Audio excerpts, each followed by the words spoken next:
Hi, ladies. Welcome to another episode of Taking Care of Your Temple podcast. I am Dr. Melissa Rich, and the purpose of this podcast, as always, is to help women connect with God on a regular basis and to use His strength, power, grace, wisdom, mercy, all those things to improve their emotional, physical, spiritual, and mental health. And we do this by using the following 4 principles. Keeping our focus on God. This is one of those things that sounds so easy to do, but can be so difficult because we can get so distracted by all the things that are going on in the world around us. So it really can be very easy to start chasing rabbits instead of doing what God is telling us to do.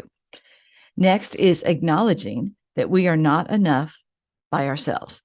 We are not strong enough or wise enough or fast enough or anything else enough to do this by ourselves. We need God's help. Thankfully, He is very gracious in giving that to us as long as we ask Him for it. He's not going to force it on us, but if we ask, He is happy to give that to us. Next is remembering that it is about progress, not perfection. As women, I just think that we really tend to beat ourselves up a lot. We feel like we just aren't doing enough. We're not doing it right. We're not doing it quickly enough or whatever. And I don't feel like we have to be perfect, thank goodness. God wants us to keep making progress. He wants us to keep moving forward and don't get stuck in the past and don't keep making the same mistakes over and over again. But again, we don't have to be perfect in order to be loved and to be worthwhile and to help other people. Last thing is work consciously on changing our thoughts. This is so critically important. And this is something that I work with every client on, is changing the messages that they're giving to themselves, because the messages that we give ourselves are hugely impactful. They affect how we think, feel, act, the things that we do, the people we hang out with, everything is directed by the messages that we give ourselves. The good news is we can change those messages if we're not giving ourselves good ones. If our messages are negative and toxic, we can change them. It takes some time and effort. That's a combination of time and effort. It takes some effort to do it, but it can be done. But you have to do it consistently. Okay, so I'm going to go ahead and start off as I always do with a short prayer. Lord, I just thank you for allowing me to do this podcast. I thank you so much for the women who are listening and the men, because I know I have some men as well.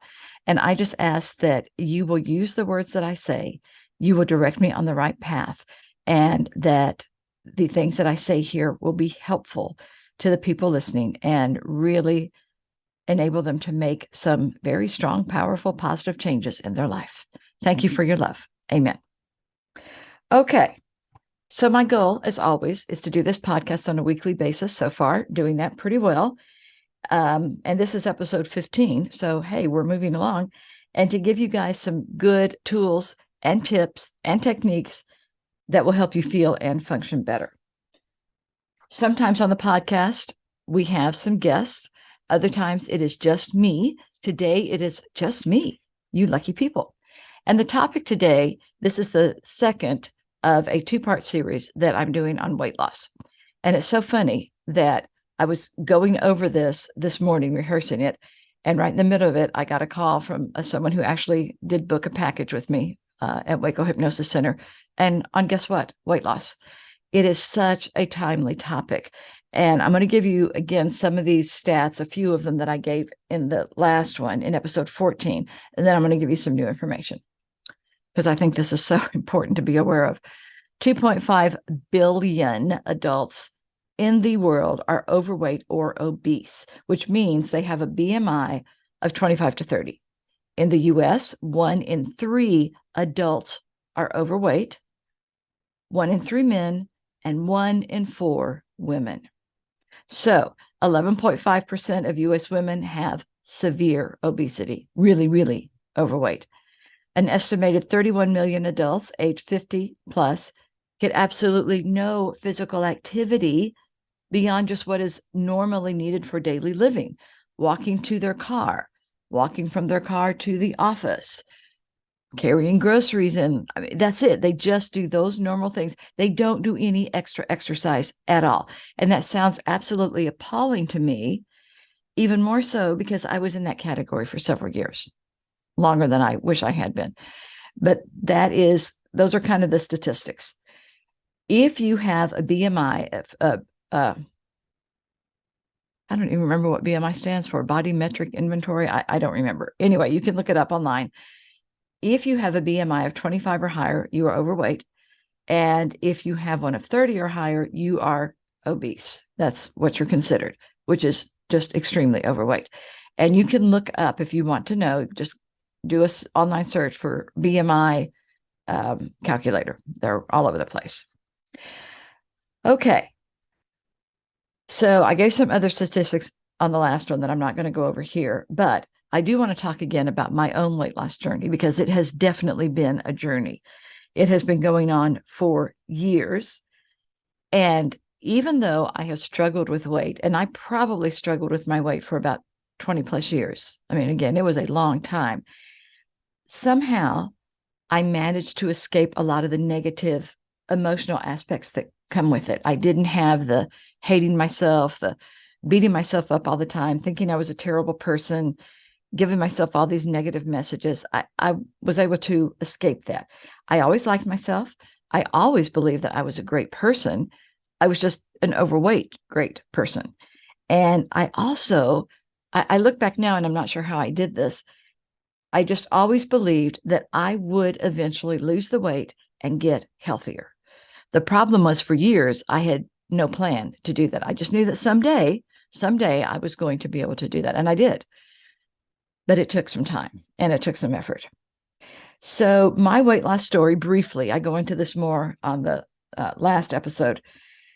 I am down about 70 pounds from my highest weight. And I say about because at my highest weight, I didn't weigh myself. I didn't want to know. And like a lot of women, I gained some baby weight from 2 pregnancies, which is pretty normal. My problem was I kept it on for 10 or 12 years. So that's not normal, and that's certainly not desirable, but that is what I did. The highest point when I weighed myself was 199 pounds. Now, that was the highest when I weighed myself. I actually was higher than that when I finally came to the very reluctant conclusion that I needed to do something about this and I needed to know how much I weighed so I'd have a starting point. I waited several weeks and kind of sort of ate less so that my clothes were a little bit lighter. I know I wasn't at my heaviest. And so I was 199 when I weighed, and that was appalling. I couldn't believe it. But I know my heaviest, I was probably between 205 to 210, somewhere in there. So part of the reason that I was at that point is because I never exercised, like at all. I did do the very minimal amount of movement required every day. And I just didn't like exercising. I didn't like it. So therefore I didn't do it, which was not a very mature attitude, but that's where I was. I was eating a lot of carbs, love carbs, practicing like no portion control. And part of my issue, I did talk about this some last time, I liked feeling full. Well, the problem with feeling full a lot is that you have to eat a lot, which is exactly what I was doing. I was eating every couple of hours, and that just made me feel full. I liked it. I like food, y'all. I do, always have. So that was something that I really had to struggle with, that I had to really keep telling myself it was okay not to feel full. In fact, one of the messages that I now give myself is I like to have a little bit of an empty feeling. That shows me that I'm on the right track, which I would never have said like 20 years ago. I didn't like that at all. But again, I've made progress. I tried a lot of different techniques. I slowly started working out with lots of stops and starts. Again, I go into this more in the last episode, but I would get going. Not that I was running marathons or anything, but I would actually be working out. Something would happen to throw me off course. I wouldn't then exercise for the next several days to several weeks, sometimes to several months before I got back on course. Did that a lot, up and down, up and down, up and down. So I have done much better. I have really lost the weight, lost about 70 pounds, but the last month or two, I gained back about 4 to 5 pounds, and I've been kind of going back and forth. Still so much better than I was, and I recognize that, but I also know that it's not where I needed to be. So earlier this week, I was having my quiet time, and God literally told me I needed to do this podcast. I'm like, okay. And then I immediately started self-doubting. Well, really? Should I be doing this podcast? I mean, look, Lord, I've been battling with these 4 to 5 pounds lately. I haven't been able to lose them. I shouldn't be up here telling people what to do. And God, that's when he reminded me, remember what you say on the podcast? It is about progress, not perfection. I'm like, oh yeah, I do say that. Okay. So I was convicted that I really needed to do something about it. So last Wednesday, I wrote this in my calendar. I have it in there so that I will have a visual, so that I will remember it. I committed to God to stay on track with my eating and exercising until my birthday. And then I wrote 1 Corinthians 10:31. So whatever you do, whether you eat or drink, had to think there for a minute, do it all for the glory of God. So that's my verse for this. I am committed, and part of announcing it on this podcast is kind of committing to you guys, so I have some accountability. So that's what I am working on, being more accountable. I know the things to do. I know what works, and I'm sharing a lot of these things with you guys. I shared some last time. I'll be sharing more here in a little bit. My problem was, for whatever reason, lately, I just got out of the habit of doing them regularly. I know they work. I feel better when I do them. I look better when I do them. Why don't I do them regularly? I don't know. I get tired of it. I get bored. I get lazy. That's really the most accurate. I get lazy. I don't want to do them. So I've really told myself I've got to get back on and being consistent. And really, for me, this honestly, trying to lose weight is not about vanity. I have no desire to be a size 1. I just don't. I want to be healthy. I believe that God has things he wants me to do. And because I'm 65, I don't know how much longer I'm going to be here. And I want the time that I have here to be, or I can be as active and physically and mentally, emotionally, and spiritually capable as I can. And one way to help that happen is to be in good health, to eat right, to exercise regularly, to be at a good weight. So that is really what it is about for me. Okay. So now we're going to get back onto some of the tips and tools. Again, I gave a bunch of these last time. And now, oh, wait, first, before the tips and tools, sorry, I am going to tell you some more problems associated with being overweight. I talked over some of these, some health issues that happen with being overweight. And now I've got some kind of different issues. In the US, among adults under the age of 70, obesity is second only to tobacco use in the number of deaths it causes every year. Then it gets more interesting.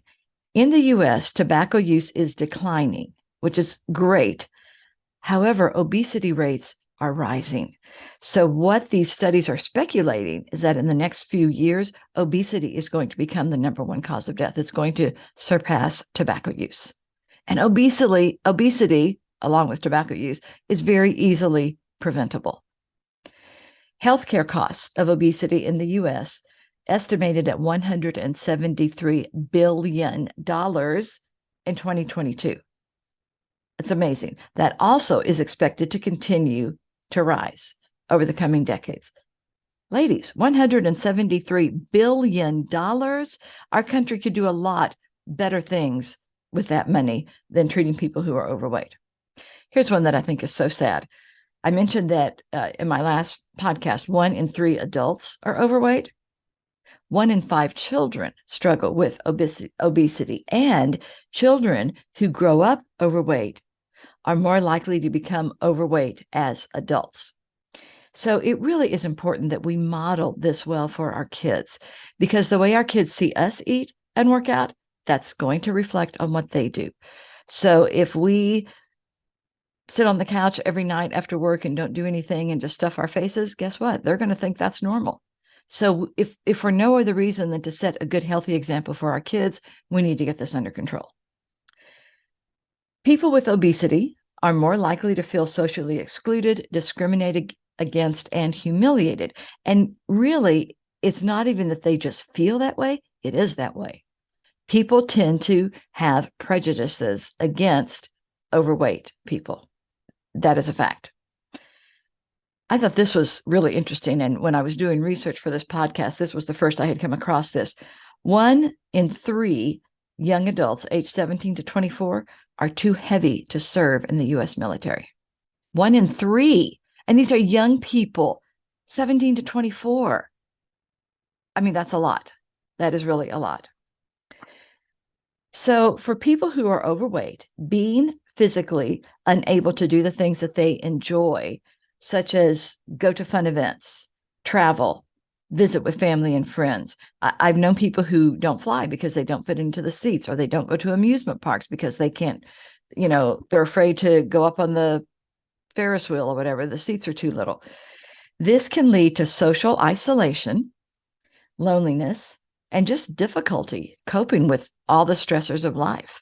It really does isolate you. Being overweight kind of pulls you back from the things that you like to do. And there is weight bias, and that refers to the stereotypes and attitudes that define people who are overweight as unattractive, lazy, and undisciplined. So there is, again, discrimination and bias against people who are overweight. That is not something that those people are imagining. People perceive you differently when you are heavy, and not in a good way, typically. Okay, so my weight loss journey, well, I think I did talk about that. Okay, so mine was definitely a journey. It is still ongoing. I am so much better than I used to be. I'm getting there. Now, some tools and tips. So one of the things that I do a lot is to plan meals ahead of time. And there's 2 different ways to do this. One is to plan it for your day, and another is to plan for your entire week. When my boys were growing up, living at home, and I was actually still cooking every night, I would plan menus for the entire week, just dinner, not breakfast and lunch. And I would know what I was going to cook. And so I had a little piece of paper, and I would write down dinner for every night. And it would be things like pepper steak, noodles, green beans, whatever, just whatever it was going to be. I knew what I was going to make and cook every evening that week. Did I always follow it 100%? No, sometimes things would come up and we'd switch it out, but at least I had a guideline. Same thing for my day. I typically eat 2 different things for breakfast. I either have eggs, toast, almond milk, orange juice, and a banana, or oatmeal, almond milk, orange juice. I have to think through this, and apples. I have one of those too. So once I decide what I'm going to eat for breakfast, then I mentally go ahead and I know what I'm going to eat for the rest of the day. I make my lunch for work, and then I figure out what I'm going to have for dinner. I have it all planned out. That also sometimes will change. But again, at least I have a guideline. I know what I'm working toward, and that makes things much easier. If I have a plan, I'm more likely to stick to it than if I'm just kind of winging it throughout the day. I don't do well winging it with eating. Next tip, make your meals more interesting. So on my oatmeal for breakfast for years, I'd been putting a banana in it. And I recently got to where, this is kind of bland. So I tried adding some cinnamon. That helped a little bit, kept experimenting. What I've come up with is I get a can of sugar-free apple pie filling. 1/3 of a cup is about 30 calories. I measure out 1/3 of a cup. I chop it up so that the apples are pretty fine. I stir it into my oatmeal and then cook it in the microwave. So I put it in before I cook it. And then I add a little bit of brown sugar and some cinnamon, and it really tastes good. It's appley and cinnamony, really good, really good. So make the meals, again, more interesting. Tweak them. Experiment. For years, when my sons were growing up, I would use a recipe for pepper steak that I would make in my slow cooker. And I loved it. Everybody loved it because it would cook until the meat was falling apart. It was yummy. It was great. Well, I taught both of my sons to cook, and they do that now. And a couple of years ago, my son, David, who lives in Waco, was using the pepper steak recipe. It's in a slow cooker. And he put in a couple of chicken breasts.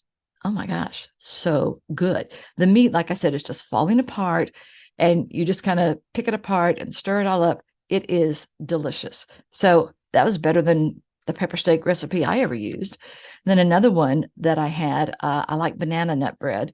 And I was over at my brother Mike's house, and he made banana bread, but he put chocolate chips in it. Wow, I like chocolate in everything. So I started putting chocolate chips in my banana bread, so much better. Now, I also, when I make banana nut bread, I make it banana nut chocolate chip bread, I should say. I make it in muffins forms so that I can just bag them up individually and pull one out when I need it. So tweak things. Some things, when you try to experiment, it is not going to be good, because I have had those too. It's like, oh no, this is not better. In fact, it's much, much worse. That's okay. Don't do it again. Learn from it and move on. But try to experiment. It makes your meals more interesting. Switch things up. Don't eat the same thing every day. Boredom leads to cheating. I know when I was in high school and college, the big thing for weight loss was eating cottage cheese, and I think celery sticks. I'm not real fond of either of those. In fact, I've never eaten cottage cheese. I can't get past the texture. I'm not going to tell you what I think it looks like, but it's pretty gross. And I'm just not real fond of celery. So I know people who they would eat that every day. Well, I didn't do that, but it was easy for me to get into the habit of eating tuna or salad or something every day until I got sick of them. When you get sick of things, you're going to go eat something else. So have a variety of things. One of the things that I've done, I think I still have it on my refrigerator. I have a lot of things on my refrigerator, is I have a list of different meals that I can have. Because sometimes I do get home and I think, what do I want to eat? And I can't think of anything. So if I go look at my list, then I'm like, oh, okay, I haven't had this in a while. I'll have that. It just helps. Again, it helps keep you on track. So as you find meals that you like, write them down on a piece of paper somewhere where you can see them, and then you have them. Makes life simpler. Okay, a lot of people think if you are trying to lose weight, you can never eat out. And that's really not true. There's almost nowhere you can go nowadays that you cannot get a healthy weight loss type meal. Now, I say that I do have a couple of restaurants that I just cannot go to because they flat do not have healthy food. Everything is fried. There is nothing weight healthy or helpful at all. So you're going to have those. Okay, just avoid those. Take them off the list. But most every other restaurant that you can go to, you're going to find salads or grilled chicken or soups. There's going to be something that you can have. You just have to order smart. If it's a restaurant that you're not familiar with, that you've never been to, or that you haven't been to in a while, one of the things that you can do before you go is look up the menu online, which is very handy nowadays. And a lot of the menus also have the calories, so it's really easy. Look up and decide what you're going to get before you go. Then, again, be sensible about it. So I go to some restaurants where I will tell them, don't bring me the bread, because I'll just eat it. And I had one time when I did that, the waitress looked at me real puzzled and goes, well, don't you like it?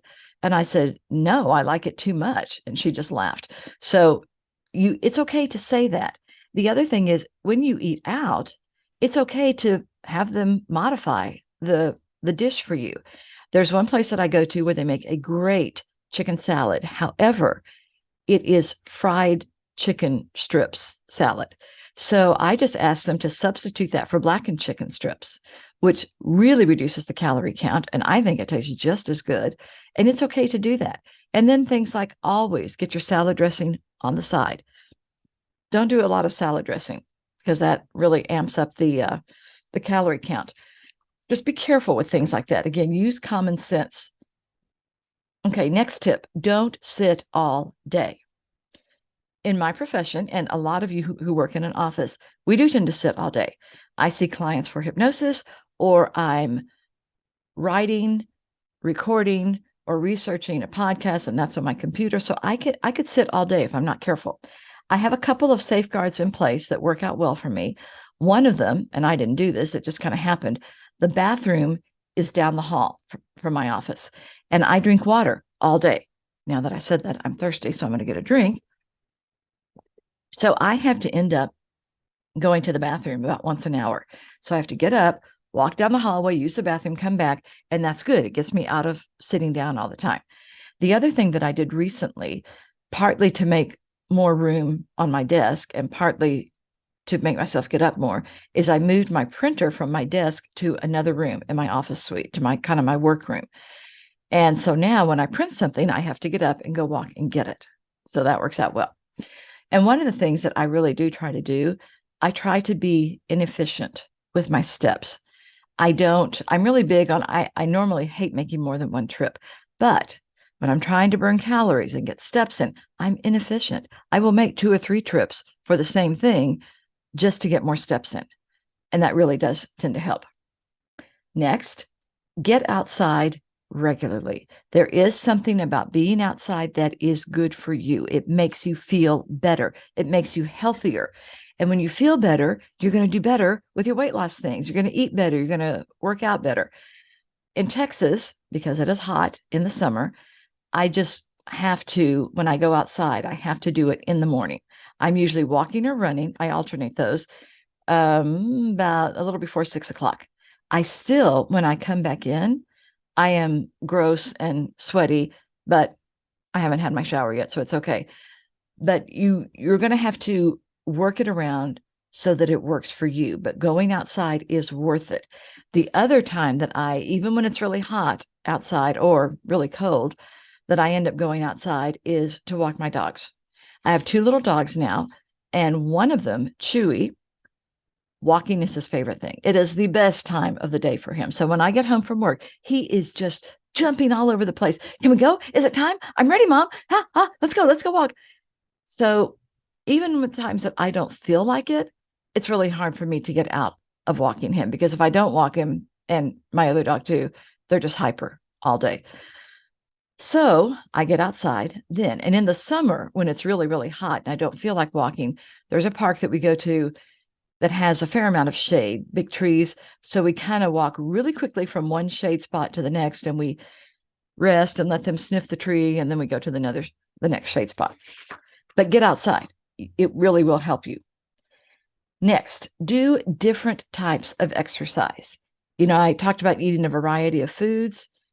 If you do the same type of exercise all the time, it's just not going to be as effective because your body gets used to it. Those muscles they've done this, so you're not getting as much benefit. So alternate between different things. So I have several things that I do. I go to the gym 3 times a week. I have a rebounder that I used this morning. A rebounder is a small indoor trampoline. And this was a lifesaver for me recently, ladies, because my bursitis in one hip started really acting up. I mean, major. I was having to sit on ice several times a day, use my essential oils, did some massage, some stretching. But one of the things I had to do is I couldn't run for a couple of months because it just hurt too much. The other thing I did, my church, every Sunday morning, we have elders and their wives at different stations. And if you need healing, you can go. They will pray over you, anoint you with some oil. And I did that also. And it's just this combination of things that I'm getting better. Thank you, Lord. And I can run again. I've just recently been able to do that. But when I couldn't do it, I was running on my rebounder and walking. And it's really good if you have joint issues because it's a trampoline. It gives. Instead of your foot hitting a hard surface, you're hitting this surface that's flexible and that gives. So it really was very helpful to me. What else do I do? I have a Simply Fit board. You'll just have to look this one up online. I'll try to describe it. It is a molded plastic board in kind of a half circle shape. You put your feet on either end, and then you twist your body and turn. It is great core exercise. It's good for your abs as well. So I do that one. I also have a Walk at Home app. I may have mentioned this one before. It's a great way to exercise. You walk inside. and you're doing all these different walks. They have 1 to 5 mile walks. And so again, that's a variety. And you do arms and, different types of things. It doesn't sound like much.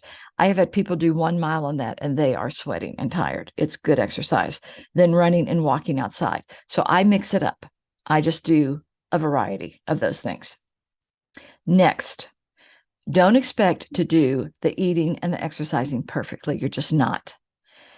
If you can get to 90 to 95% of the time, you are golden and you're going to see results. And the next thing that goes along with this is get rid of the black and white mentality, especially that goes along with eating. Ladies, I suffered with this for years. I cannot tell you how long. First of all, I would always start my diet on Monday, right? That's when you start your weight loss. Which meant that on the weekend before that, I was eating a lot because, hey, I'm going to start my diet on Monday, which makes no sense. Don't ask me. That's just how I did it. And some of y'all do the same thing, I know. So I would do pretty good Monday, Tuesday, maybe Wednesday, Thursday. I would eat something that I shouldn't. And then I'm like, okay, well, I blew that one. Might as well go ahead and eat some more. So I would spend the rest of the day eating a lot of stuff that I really wasn't even hungry for. And then usually, honestly, about 90% of the time, I would keep going the rest of that week, maybe the next week. So when I got off course, because I had messed up like for one meal, I would stay off course for the rest of the week, maybe several other weeks. This was probably one of the biggest things that I finally figured out that really helped me. I got out of that black and white mentality. So if you are doing that, if this is an issue for you, you really need to work on telling yourself you don't have to be perfect. If you mess up for one meal, get back on track the next meal. You can do it, I promise. Next, work on changing your identity. My identity when I was eating anything that I wanted to is that I was an out of shape person who did not make healthy eating choices and who never exercised. That was my identity. That's who I was. That was not very healthy. That was my identity for several years.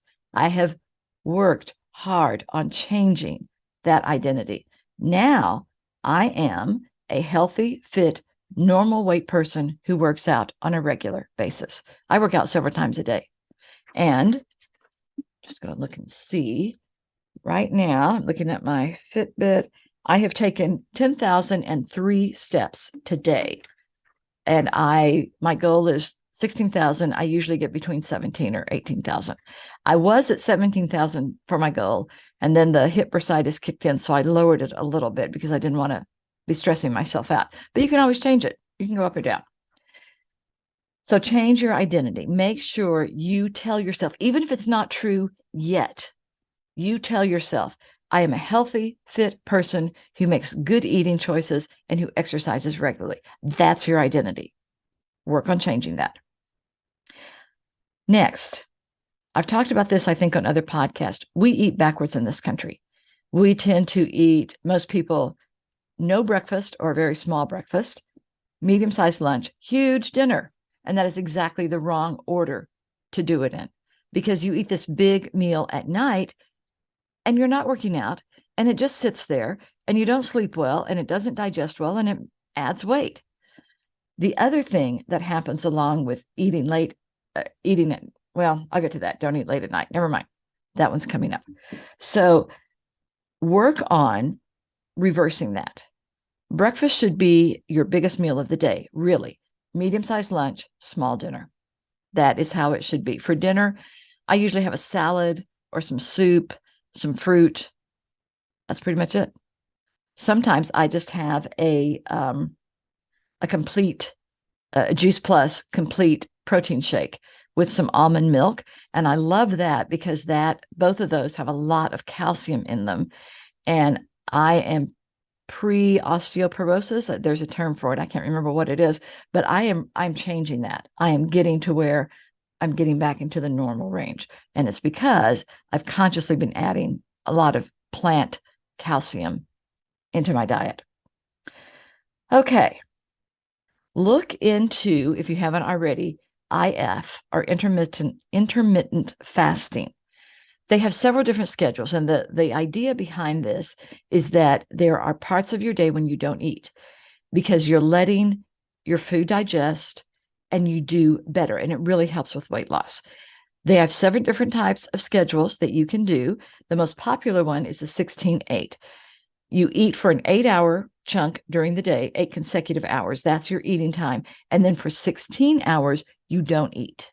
You have that giving your stomach a break time, which is another reason that you really, again, don't want this big dinner late at night because you should be eating earlier in the day. So that's something that can be helpful. IF is not for everybody. I try to do it once or twice a week, where I just one day or one or 2 days during the week, I finish eating about 4:00, don't eat again until about 7 for my breakfast, so that I have that time that my stomach is just digesting, it's just empty. I sleep better on those days. And yes, I wake up hungry, but I feel better. So that's something that y'all can check into. Next is get enough sleep. And again, don't eat a lot of stuff late at night, and I promise you will sleep better. If you don't sleep well, though, consistently, you tend to be cranky. You're not as alert. And my thing that I used to do that I thought helped me if I wasn't sleeping, I'm not sure how much it did, is I would eat all day. And what I would tell myself is, well, I'm eating to help myself stay awake. Again, I'm not sure that really did the job, but that's what I told myself. And I was just trying to stay focused. And because I just felt sluggish and lethargic and tired. And part of that, again, was because I was overweight. So really make an effort to get enough sleep.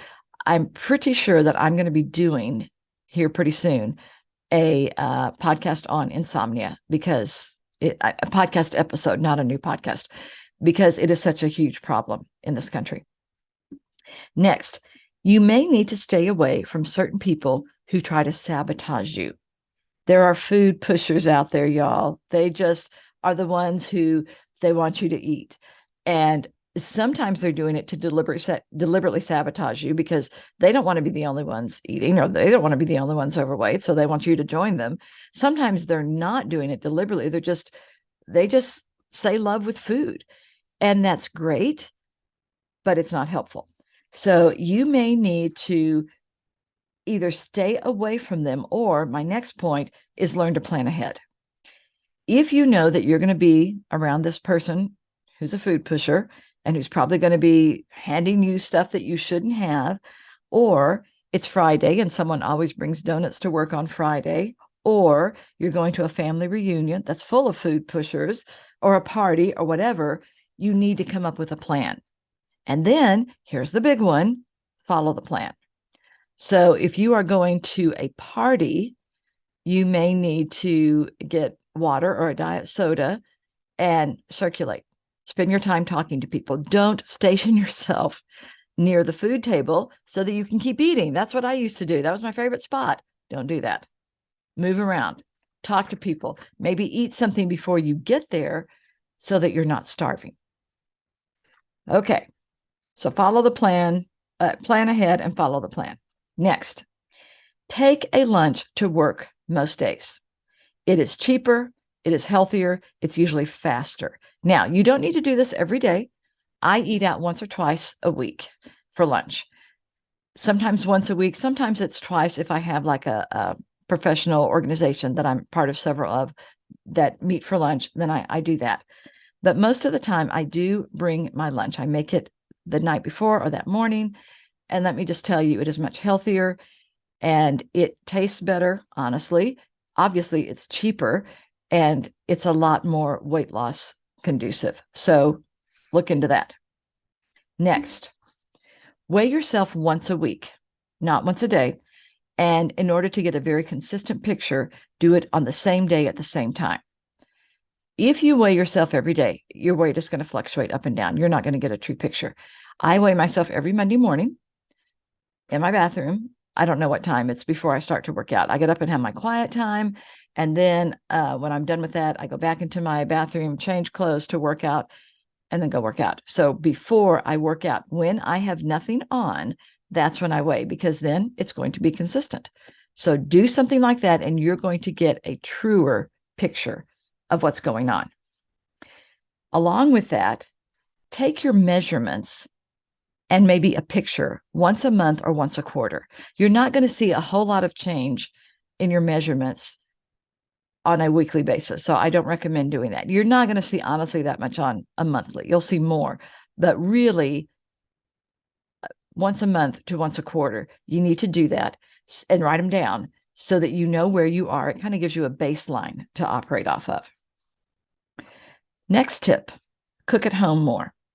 And I talked about this, make up a menu for the week, because that helps you make up your grocery list. If you know where you're going to be cooking every night of the week, then you can look and see, do I have everything I need for that? And that makes up your grocery list, and follow your grocery list. If you do that, you have so much less impulse buying. So it'll also save you money. You're welcome. I always say, next one, diet starts in the grocery store. So make a list from your menu, shop from the list, stick to it, because, well, I'll get to my next one now. You may need to do a purge of your kitchen, pantry, refrigerator, your counters. You need to have things that you can eat available, such as carrots, cucumbers, fruit, lean protein, whole grains, and you need to get rid of things that you should not eat and that you know are a problem for you. Now, here's what happens a lot. You have other people in your house who do not need to watch their weight, and they don't want to give up their chips or whatever. So here's what you do.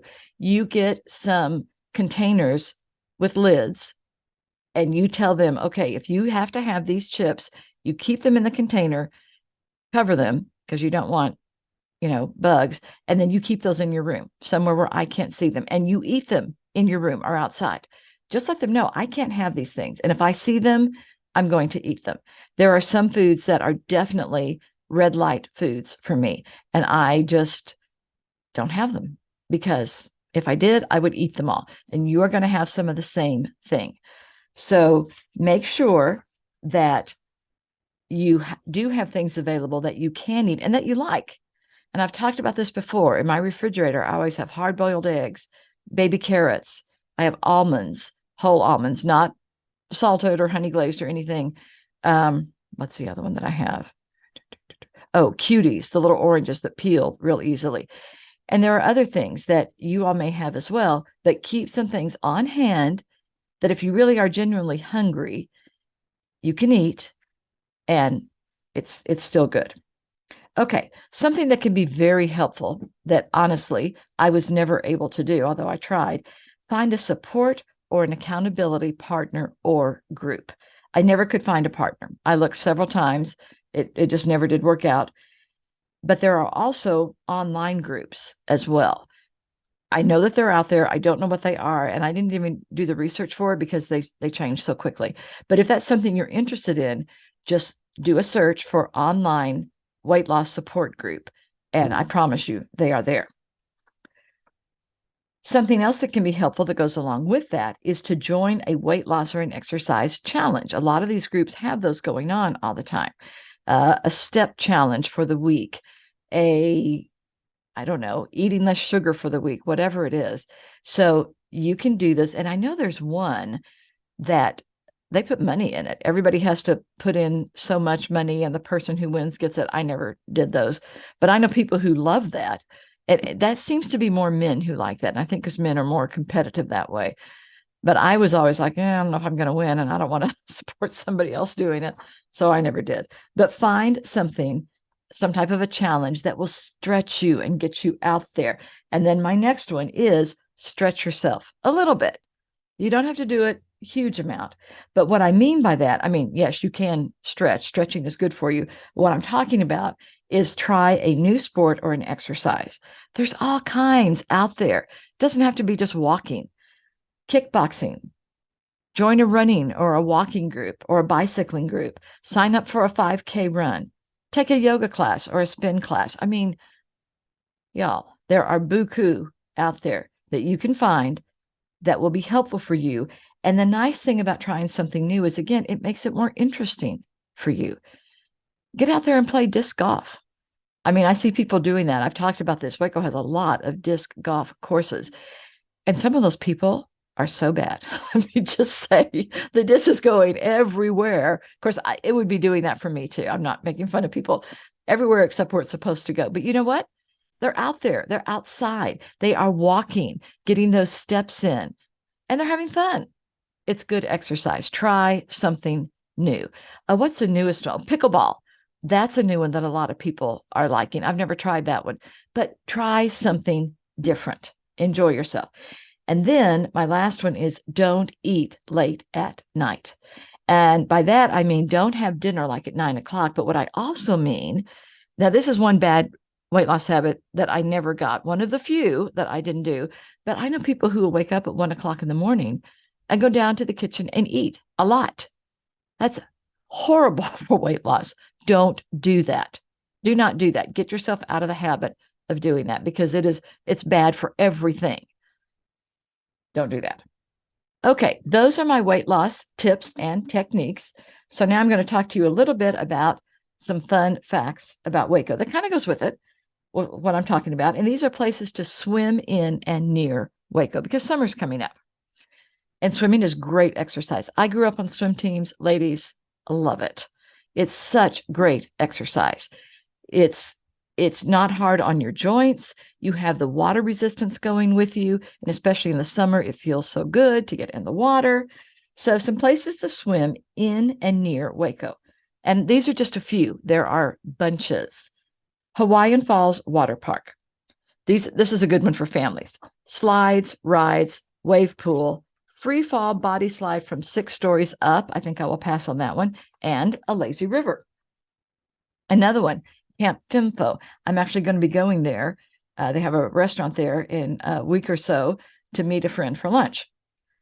RVs, camping, cabins and day passes, outdoor pool, hot tubs, a swim up bar, and an interactive water playground. I mean, all fun.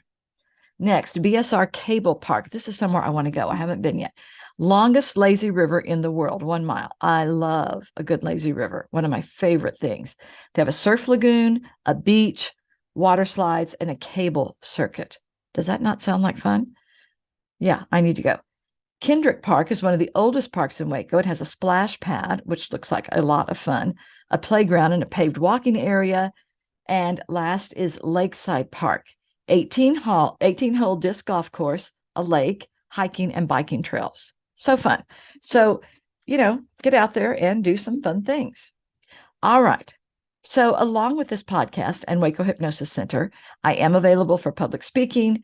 If you're interested in having me for an event, you can contact me through my website at drmelissarich.com, or you can email me at info@drmelissarich.com. And ladies, if you enjoy the podcast, or gentlemen, I do have some gentlemen listening. I know I'm fine with whoever. Please do one of the following. Follow my podcast, write me a nice review. That would be awesome. And or share the episode or do all of the above. I'm really working on building up my audience because I've just started this podcast. I'm really good at the writing and delivery. I hear that a lot. Not very good at social media marketing. Just going to be real honest here. However, some of you guys are awesome. So if you could do something to help me out, I would so appreciate it.